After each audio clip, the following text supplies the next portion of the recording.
I was in special ed as a kid, and I've never denied it porque solamente fue por un año. It was only for a year, and it was in the transition that I made from living in the States to Puerto Rico. I was not bilingual. Yo no era bilingüe. Y si tú te mudas a Puerto Rico, tú tienes 10 años y tú no sabes español, dicen, este es retardado mental. When you move to Puerto Rico at the age of 10, you're in 4th or 5th grade, and you don't know how to speak Spanish, the teachers look at you and like, send them to the tuturu class, all right? And I was with tuturus for a whole year. So when I say that I know my tuturu nation, I have lived among you people, all right? I know what it's about. I know how you're treated. I have compassion for you. Yo me siento que soy parte de ustedes. To this day, I still feel like I'm still in that classroom sometimes, all right? So when I tell that to my wife, and years down the line, she uses it against me. Every single time I make a mistake, she's always like, oh, espérate, your special education is shining through. I'm like, bitch, I told you that in confidence, okay? She's like, wait a second, I see a short bus.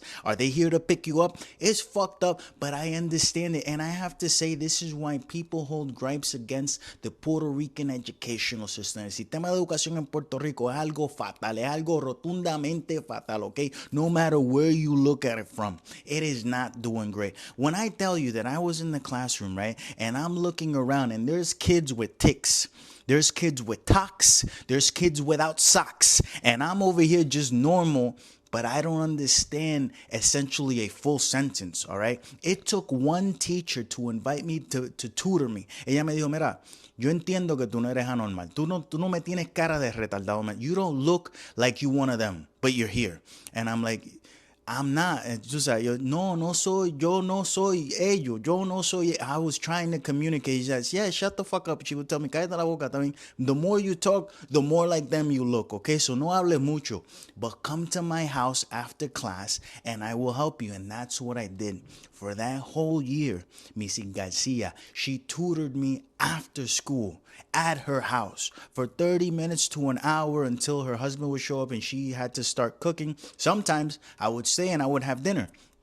But that said, after that year of me being a Tuturu Nation person, I knew more Spanish than the rest. In 6th grade, la escuela elemental, I knew more than the rest of them because I got tutored by a legit Spanish teacher. So you understand how sometimes I feel like I'm, hurrah, Puerto Rico, hurrah. Tú sabes, yo soy boricua para que tú lo sepas, pero cabrón, yo quiero que tú también sepas lo malo que hay en Puerto Rico. I also need you to know the bad things about the island because there's a lot to intake, but that's like every single place. I've been living in Jersey, and Jersey is the most segregated state that I've ever been to. De que segregación, de que you talk about people staying with their own. Jersey is little India, it's little Puerto Rico, it's little Cuba, little Colombia. You can go to sectors where all you find is the same race. Little Jamaica, little Haiti. Like, why are we like this? Why do we? And I understand that at work, you know, I always find it que en New Jersey la gente viene a trabajar. You come to Jersey, you come to work. There is not a lot of leisure time. There isn't a lot of things for you to do outside of working and making money. Pero cuando tú vienes aquí, tú haces tu dinero, you spend your money on your people. I get it. That's the mentality. Yo quiero aportar a mi cultura. I want to give money back to my people. Pero even when you're at work here in Jersey, that's the only place que todo el mundo es igual because here they will hire you under the diversity laws or what's it called, the DEI, ¿verdad? Todo el mundo tiene que ser. But they expect you to act how they expect you to act. Tú no puedes ser boricua y trabajar en un Walmart de acá y ser boricua en el Walmart. Once you're working at that Walmart, tú eres un gringo. You can't even speak Spanish sometimes, you know? That might get you in trouble. Si tú le hablas español a un gringo que está buscando, where's the tomato sauce? Y tú le dices, yo no sé, cabrón. Oh, speak English. I don't know, you're Spanish. That could get you in trouble at your job. You understand? Yes, most places here, you know, Passaic or Garfield, I know, Boonton, there's a Walmart. You could speak it. Pero in some other places, South Jersey, you speak Spanish, you're going to get you in trouble. So I never understood why people speak so much about diversity, especialmente en Nueva Jersey.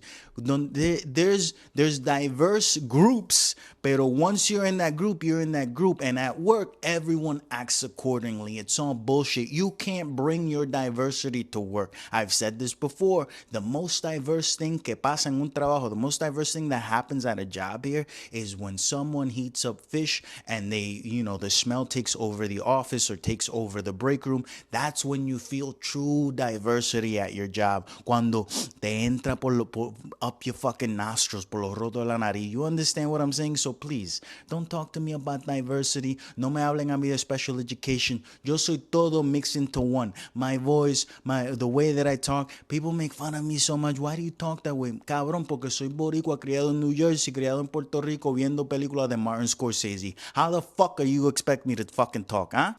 Every single national anthem talks about the strength and the power of that nation, excepto el de Puerto Rico, except the one of the nation of Puerto Rico. Why? Because porque hasn't this been officially changed?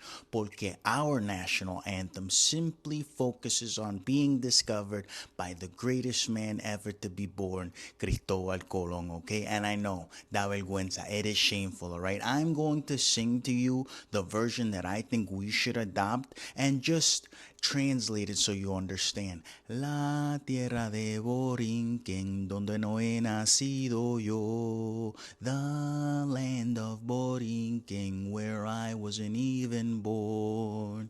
Es un jardín florido de mágico primor. It's a beautiful garden of magical splendor. Un cielo siempre nítido, a beautiful sky there always. Le sirve de dosel, serves as this beautiful painting. Dosel means docile, so there isn't really a literal translation that makes sense, because what are you saying? That the sky makes us docile? The sky makes the land docile. In the national anthem, they're already telling you, hey, calm down. Okay, le sirve de dosel y dan arrullos plácidos las olas a sus pies. And there's some beautiful sounds that the waves make when they break. Cuando a sus playas llegó Colón, exclamó lleno de admiración. When the shores Columbus reached, his face lit up with so much greed, greed, greed. These are the beautiful lands I plan to pillage. Esta es la linda tierra que el bajo de es Borinquen la hija del mar y el sol. This Borinquen I will fuck forever and evermore, and evermore, and ever, and evermore, and ever, and evermore. Fuck it forevermore. You understand how this is diminishing to the people, diminishing to the culture, that every single time, cada vez que hay un deporte en Puerto Rico, un concierto or something where someone opens it up con el himno nacional with the national anthem, that's what we hear. And yes, it was rewritten, and it ends que nos espera ansiosa, ansiosa la libertad, and anxiously waiting is our liberty, our liberty, our liberty. It was rewritten years later, but it never took. This is the version that you would hear in movies like West Side Story, where the Puerto Ricans are turning up against the Americans, which were actually the Jewish people in that movie in particular, you know. Pero thinking about it, it makes sense that we would feel some type of way. Tengo que decir que hay que cambiarlo. And I changed, you know, the land where I wasn't even born, because I wasn't born in Puerto Rico. I was just raised here. And there's so many Puerto Ricans born outside of Puerto Rico that feel a part of the land. Que nos sentimos hasta más boricua que algunos de los boricuas que están ahí. And yes, it's okay to say that. And it's okay to say that we're different type of Puerto Ricans. When you're raised over there versus when you're not raised over there, cuando you only went over there for summer vacations, cuando tu abuela es la única boricua. We come in all shapes, sizes, ways of thinking, forms of being, ways of talking. Yes, I understand, está bien, nadie te está criticando o juzgando. We're just saying that we should all come together for one significant thing, which is, it isn't necessarily the liberation of the island, because that entails so much. Entiendo que cuando tú dices liberar a Puerto Rico, Rico, todo el mundo empieza como que puñeta, what is he saying? Are you saying we gotta rise up, we gotta fight, get the guns? No, that's not what I'm saying. I'm saying own Puerto Rico. Que seamos el dueño de la isla, which we aren't. Okay? Now, many times you can rent an apartment, right? Do you own it or do you not own it? For all intents and purposes, as long as you're paying the rent, it's yours. We've been paying the rent for so long as Puerto Ricans, and it's still not ours. You can't make holes on the wall in Puerto Rico without asking for permission. You can't change the color scheme of any single wall without asking for permission. You can't even decorate it, all right? And they're coming into your apartment cuando you're not there. When you're not in your apartment, they come in and they tell you, no, we're taking over the bathroom for the next week. We're taking over this beach, okay? Because people got to come and we're going to Airbnb this place out when you're away for the weekends for work. And you're like, what? Excuse me? That is literally what is happening in Puerto Rico. They're taking it away slowly but surely.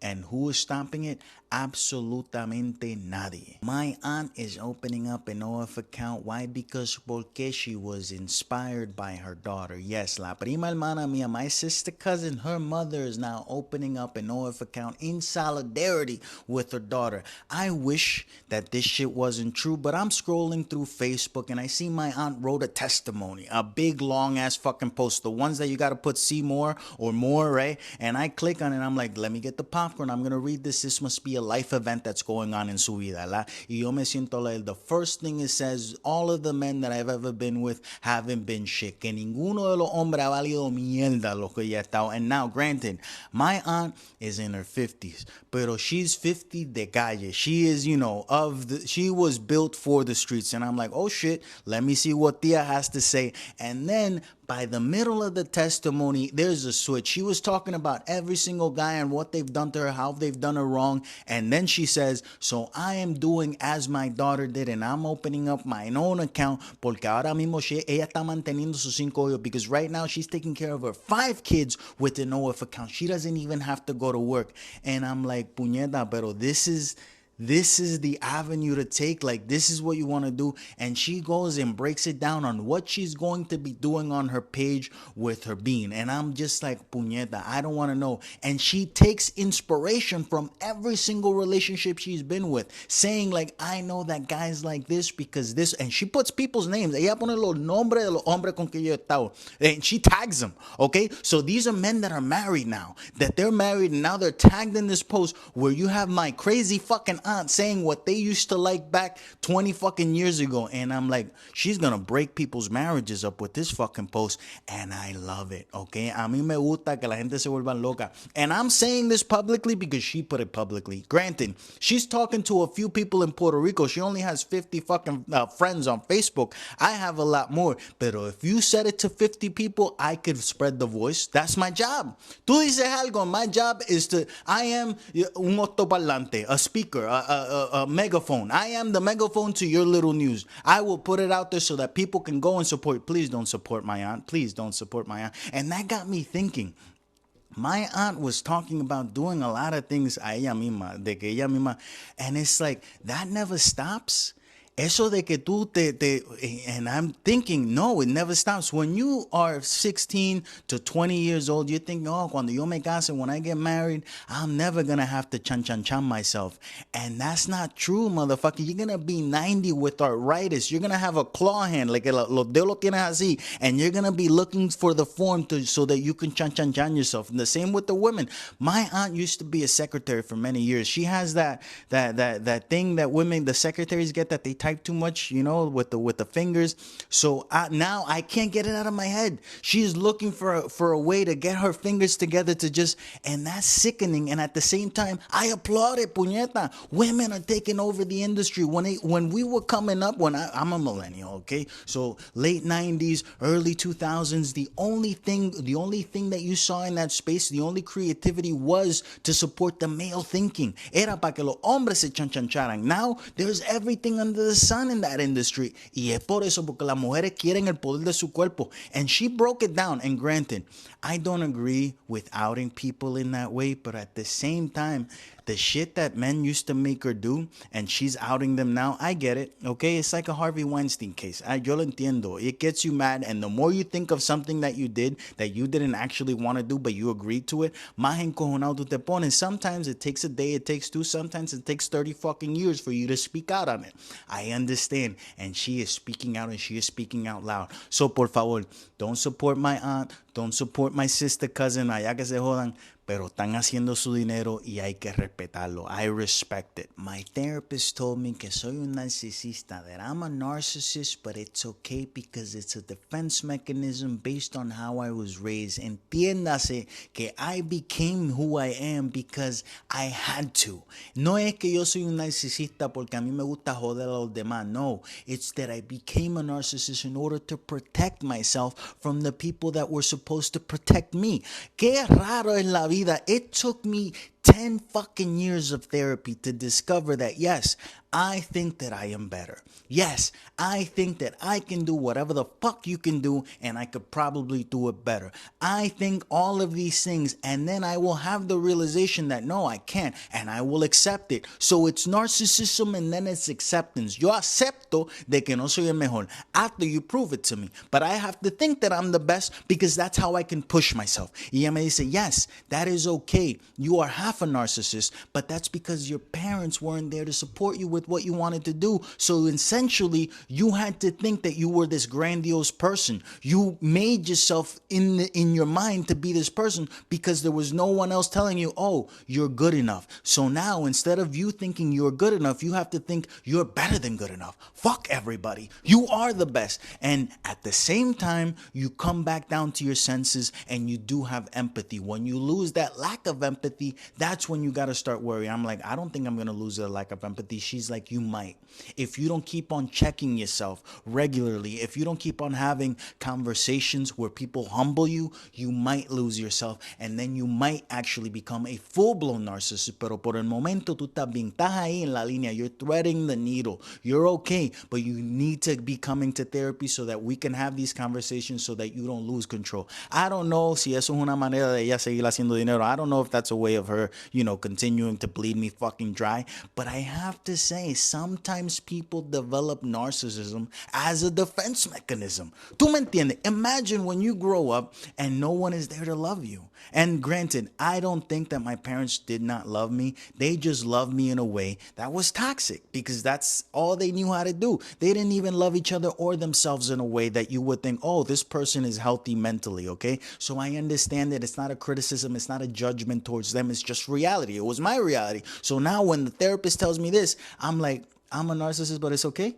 Yep. Okay, fuck it. I'll run with it. I tell that to my wife and she's like, no, you're a full-blown narcissist. Tú eres un cabrón de la vida. And I'm like, no, that's not true. She laughs. It's okay to also have a partner, have a wife, have a spouse, have a boyfriend, whatever the fuck it is that you have, and be honest about the things that you're talking about in therapy so that then they can understand where the fuck you're coming from. Porque eso es otra cosa. La gente va a terapia. People go to therapy. They discover things about themselves and then never tell anyone else. So people never know where the fuck they're coming from. ¿Para qué carajo tú estás yendo a terapia? Para ti nada más, para ti mismo. So you're not going to have any social interactions. You got to put that shit out there for your circle. Not like me that I put it all out there. No. You got to put it out there for your circle so that people around you can understand you. If people around you never knew what the fuck you went through, they're never going to know when your triggers are, when you spaz out. And granted, I used to hate the word trigger. I still kind of do, porque if there's a trigger, all I want to do is fucking pull the motherfucker. Si tú me dices que algo te está malo, I'm going to keep on pulling until, you get a fucking bulletproof vest. I thought that was the, psychology, that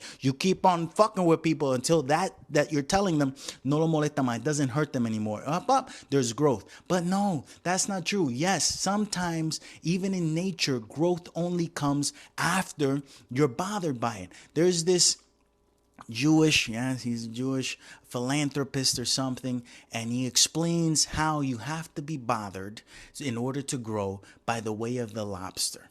¿Cómo se dice lobster in Spanish? You see, I don't even know. This is where my bilinguality goes to, fucking zero. But a lobster, in order to grow, you realize that a lobster has a hard shell, ¿verdad? how the fuck do you say lobster? I gotta look this shit up. Langosta, cabrón. How am I gonna forget the word langosta? So anyway, when a lobster needs to grow, it needs to grow because it's uncomfortable.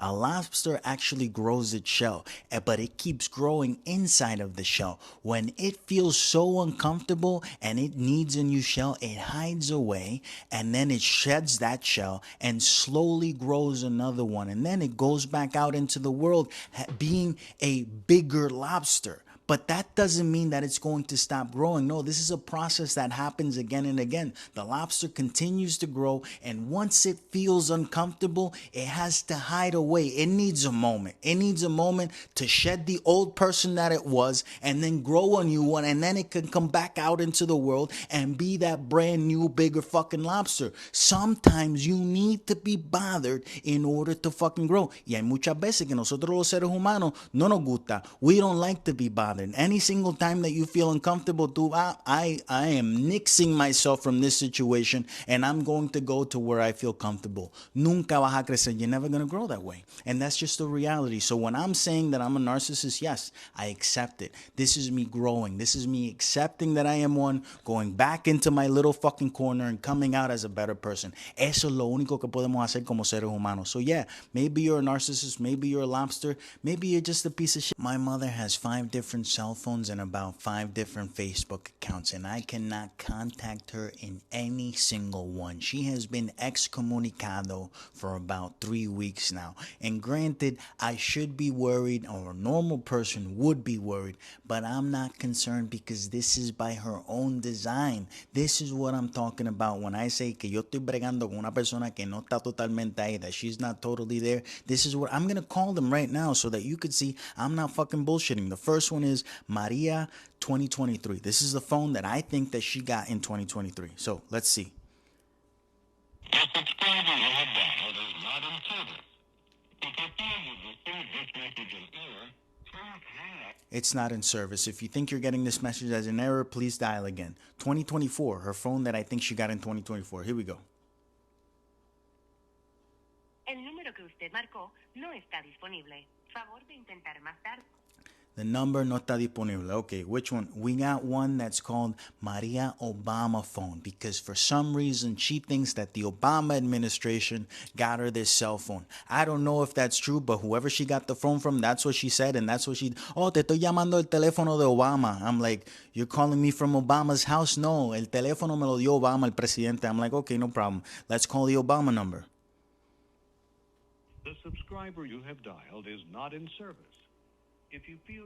And that's not the same as the other one. The other one had the same message as 2023 because I don't want to come off as... Subscriber you have dialed is not in service. That's 2023 and that was Obama so that you could see this is not bullshit. The subscriber you have dialed is... Okay. And then we have the regular one, which I just have as her cell phone. The service you're attempting to use has been restricted or is unavailable. I don't even know what the fuck that means. Is restricted or unavailable. This is what I have to deal with. Now let's try the Facebook accounts. Okay? This is her latest Facebook account. And I'm going to try to do a FaceTime call.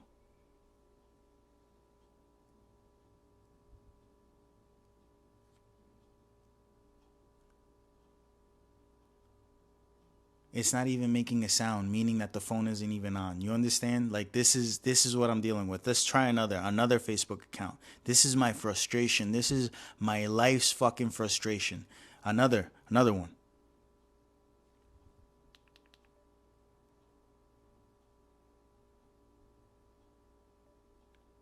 No sound. Nothing. The phone is not available. It doesn't work. I don't know which phone belongs to which Facebook account because when she gets a new phone, she just opens up a new account. She never writes down any password. Yo sé que yo no soy el único que le tiene que estar pasando esto. Ella no se sabe ninguna contraseña. My mom does not know one fucking password. Every single time comes up with a new one. Never uses the same one twice. It's insanity. I guess it's good so no one can fucking hack her, but she can't even log in. Let's try another one.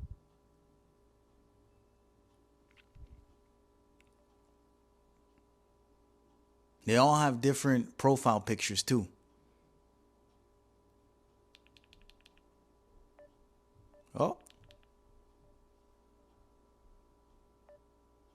You hear that? Toot, toot, toot.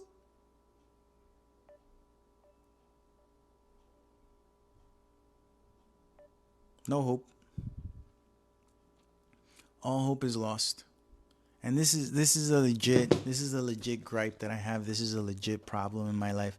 So just another frustration en la vida mía that I have to deal with on a daily basis. Y no hay nadie que me pueda ayudar. I essentially think that there comes a time cuando tú estás bregando con alguien así, you cannot feel bad about their decisions. And granted, this episode I don't think que fue muy gracioso. This episode wasn't that funny, but not every single week in my life is that funny. Yes, I try to make light of life y trato de burlarme de la gente que yo conozco, de la mamá mía, pero at the same time, it's a fucking pain in the ass, you know? So why? Because porque yo soy así. Miren a mi vida. My wife is trying to turn me into a villain. She tells me that she bought me Ritz crackers and she says, oh, vete al gabinete y aquí las vas a ver. This is what I found, okay? This is not Ritz crackers. This is one of the most offensive things that you can do to a Puerto Rican that was raised poor and somehow isn't that poor anymore. Cosa de que yo puedo comprar Coca-Cola si yo quiero. Si yo no quiero Pepsi, yo puedo comprar Coca-Cola. Si yo quiero Rico, yo no tengo que comprar Townhouse. Ya yo no tengo que comer las galletas por soda. You understand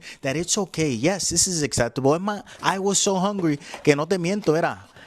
I ate a whole pack already. O sea que it's bullshit, but a la misma vez not bullshit. She's playing with my mind, okay? I have PTSD of not being able to get what I wanted. When I wanted a PS2, I got a PS1. When I wanted a Nintendo 64, I got a Nintendo from the 1980s. When I wanted to wear Vans, I wore Shaquille O'Neal's. When I wanted to go to the Nike store, I wanted to go to Foot Locker, me llevaban a Payless shoes. So I have that ingrained in mi mente, tú sabes. I can't get that out of my mind. That every single time I wanted something, my mother would then take me to the subpar area, okay? Es como Donald Trump que te dice, oh, make America and build in America, y después él mismo cabrón va y compra en China. You understand? Like his shit is from China, but he's telling you, no, buy over here. It doesn't make any sense. And that's what she's doing to me, okay? She's wearing me down. O sea que va a llegar el momento de que ya yo no voy a aguantar más y voy a explotar. I don't know how. I don't know what a mental break looks like from not being able to eat Ritz crackers and eating Townhouse, but it's gonna happen. I don't know what it entails. I don't know how I'm going to, but it's coming. Like I feel it brewing down in my loins. I don't know if I have loins, but I feel something. Siento como que algo, una agresión me está dando. And I have to say, I was taking into consideration the whole wife beater t-shirts. I've never worn a wife beater because I never want to be confused con un hombre que le pega a su mujer. Pero isn't it interesting that they're called wife beaters and not women beaters? O sea que tú te tienes que casar para tú saber lo que requiere para tú meterle una bofeta a una mujer. And I'm not saying anyone should ever do that. No one should. Illegal. Don't do it. But they did it. And there's a reason that they did it. Tú sabías que imagine a time, ¿verdad? Where there is no Midol, where there is no Tylenol, and you just have a woman going crazy, like her body la está volviendo loca, and all that she does is drive you crazy. She has to expel those demons, that energy towards you. So llega el momento de que you as a guy, logical, thinking, oh, there's nothing I can do. I tell you what to do, and you say, no, yo no quiero nada de eso. Bebe agua, drink some water. No, I don't want fucking water. Do you want food? Here's some. I don't want food. Pues, págate. Tú le metes un cantazo. Then you become a wife beater. It's not called a woman beater. You gotta get married and then you become a wife beater. Tú me entiendes? Back in the day, when women were hysterical, they had doctors. And you can look this up if you don't believe me. There were doctors that the way that they would get women to be better es que le hacían así, le metían los dedos. Why? Because women weren't used to finishing like men finish because men didn't give a fuck. So there were doctors that specifically all these women went to the doctor para que le metieran el dedo and they would have an orgasm. And después they would feel better for about another 3 months and then they would have to come to the finger doctor again. Así de loco el mundo. It was so bad that there was only a few doctors that were good at, getting the women to get there. They invented the vibrator. The vibrator was invented because men doctors got tired of fingering women. I know that the more that you know, the less you know. And I feel like that is an impossibility. Yo siento como que yo te estoy diciendo eso. I feel like I'm telling you that and it's a lie. Es una mentira. Pero cabrón, es de verdad. It's a real thing. Qué clase de locura. Huh? So I don't know if the townhouse crackers are going to take me to that level, pero it's taking me somewhere.